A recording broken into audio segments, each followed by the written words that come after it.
सोने का अंडा देने वाली मुर्गी की कहानी। एक गांव में एक किसान अपनी पत्नी के साथ रहता था। उनका एक छोटा सा खेत था जहां वे दिन भर परिश्रम किया करते थे। किंतु कठोर परिश्रम के उपरांत भी कृषि से प्राप्त आमदनी उनके जीवन यापन हेतु पर्याप्त नहीं थी और वे निर्धनता का जीवन व्यतीत करने हेतु विवश थे। एक दिन किसान बाजार से कुछ मुर्गियां खरीद लाया।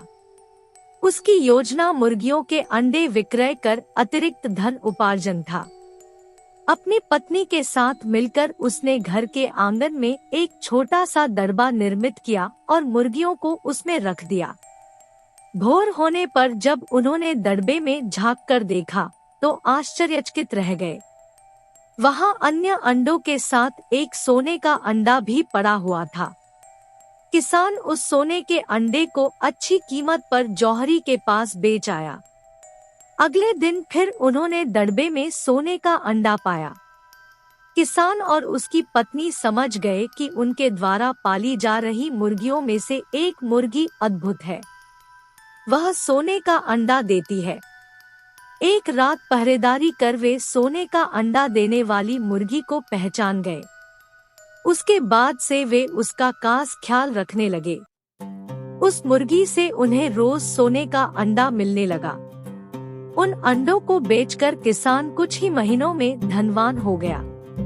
किसान अपने जीवन से संतुष्ट था, किंतु उसकी पत्नी लोभी प्रवृत्ति की थी। एक दिन वह किसान से बोली, आखिर कब तक हम रोज एक ही सोने का अंडा प्राप्त करते रहेंगे? क्यों न हम मुर्गी के पेट से एक साथ सारे अंडे निकाल लें?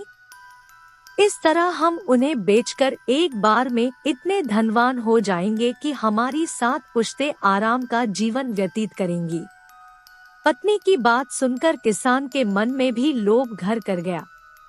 उसने मुर्गी को मारकर उसके पेट से एक साथ सारे अंडे निकाल लेने का मन बना लिया। वह बाजार गया और वहां से एक बड़ा चाकू खरीद लाया। फिर रात में अपनी पत्नी के साथ वह मुर्गियों के दड़बे में गया और सोने का अंडा देने वाली मुर्गी को पकड़कर उसका पेट चीर दिया। किंतु मुर्गी भीतर से सामान्य मुर्गियों की तरह ही थी। उसके पेट में सोने के अंडे नहीं थे। किसान और उसकी पत्नी अपनी गलती पर पछताने लगे। अधिक सोने के अंडों के लोभ में पड़कर वे रोज मिलने वाले एक सोने के अंडे से भी हाथ धो बैठा। सीख ये मिलती है कि मनुष्य को जीवन में कभी भी लालच नहीं करनी चाहिए। लालच बुरी बला है। इस वीडियो को लाइक और चैनल को सब्सक्राइब अवश्य करें।